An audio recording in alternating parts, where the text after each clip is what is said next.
Call me Ishmael. Call me Ishmael. Call me Ishmael. Call me Ishmael. Call me Ishmael. Call me Ishmael. Call me Ishmael. Call me Ishmael. Call me Ishmael? Call me. Call me Ishmael? I want you to just call me Ishmael.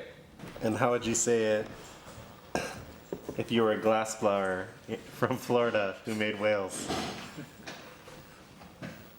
Let me hear that beat, man.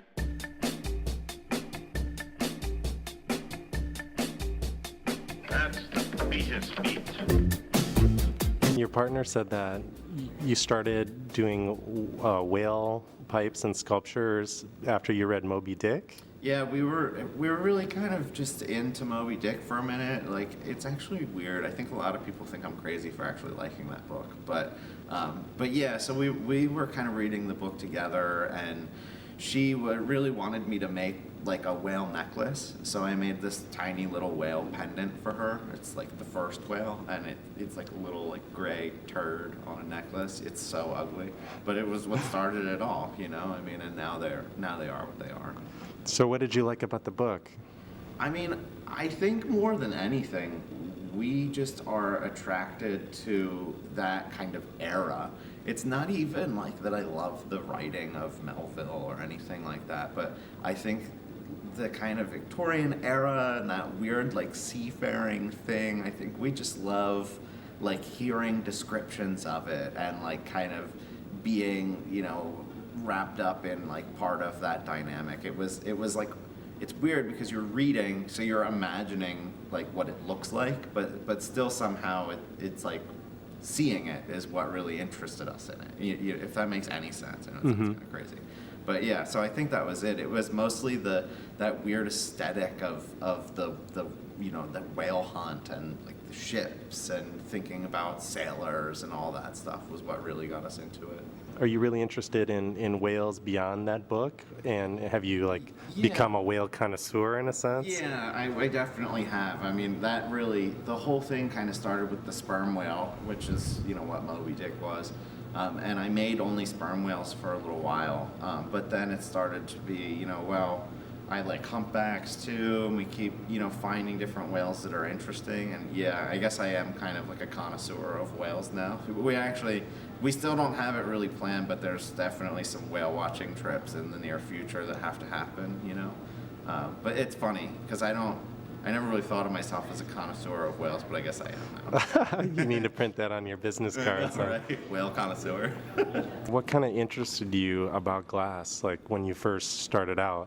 I mean, I think mostly just the way that it moves was like, you know, I mean, just to be able to manipulate a material that has that kind of life to it was really captivating. I think that was really the biggest thing, because I was really interested in ceramics, which is similar, but ceramics is just mud, you know, the glass has this like flow, you know. I think that really got me into it.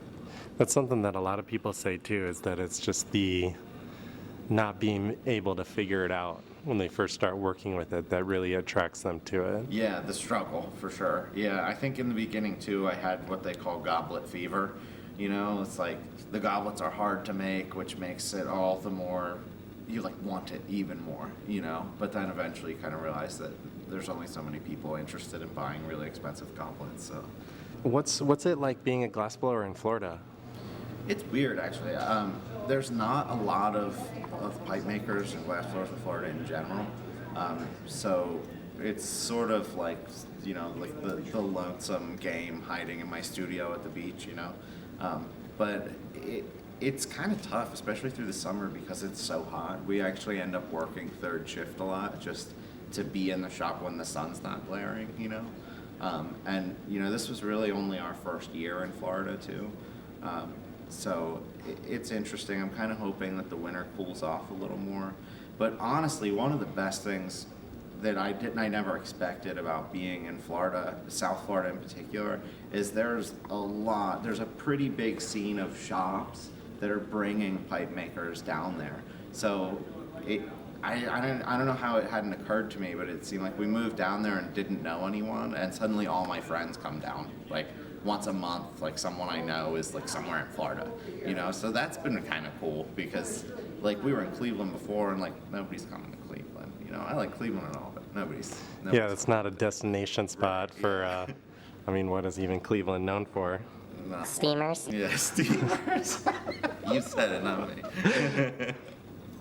Other than just dedicated to the work, what are the other things that go into being a professional glassblower, whether it's the business side of things or things that people starting out should take into consideration or know? I think honestly, like if someone's starting out, especially, I mean, in any craft medium or any art medium, but especially in pipe culture, I think really finding like a unique creative flavor to bring to what you do is key.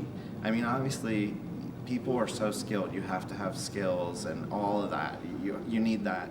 But the most skilled person in the world, you know, if they don't bring their own thing to it, I think you're kind of limiting how far you can really go with it. You know, and it's not to say that you can't like be inspired by someone's work and like make work like it. You know, that's the way art is. But I think really trying to find like a creative voice that is your own is maybe one of the most important things. And I think if you find that, a lot of the other stuff like the technical things and all of that, they come along with it because you end up being so engaged in it. You know, it's not like, oh, I'm just making this bong and I've made 100 of them this week. You know, you really get engaged because it is something that you're emotionally invested in, you know? So I think that's the key. Do you remember the first time you smoked out of a pipe? God, I don't even know if I've thought about that. I don't know that I can pinpoint like the first time I smoked out of a pipe.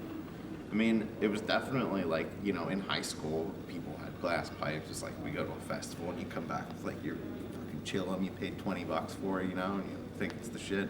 I don't think I remember the first pipe though. That's unfortunate. I'm gonna have to have a smoke and just think on that. Get back to me. Right, seriously though, like now I want to know, like what was my first pipe? I don't know.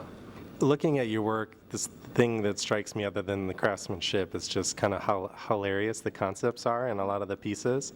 How important is humor to you with your work? I mean, I think like I have to attribute a lot of that to Adrian.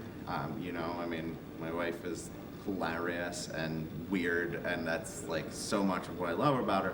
But I think that element of humor is what kind of keeps it fresh for us, you know. And it's like, I think when we can like laugh at a piece and like when we find something that's more than just the whale there, it like keeps us engaged too, you know, because like the whales, like in, you know, they're a little like, it's like there's repetition to some of the standard whales, you know. And I think when we pull in those humorous elements, it really kind of brings us back to like why we love it, you know. And I mean, I think if you spend enough time with Adrian and I both, you're gonna sort of find that we're weird and goofy and perverted, and that's kind of like, it's almost hard to keep it out of the work sometimes, you know. Like we made the buffalo whale, and it's like, yeah, I'm gonna put a dick on it, you know. It's a buffalo, it needs to be virile, you know. And like, so it comes naturally, but it's definitely important for us.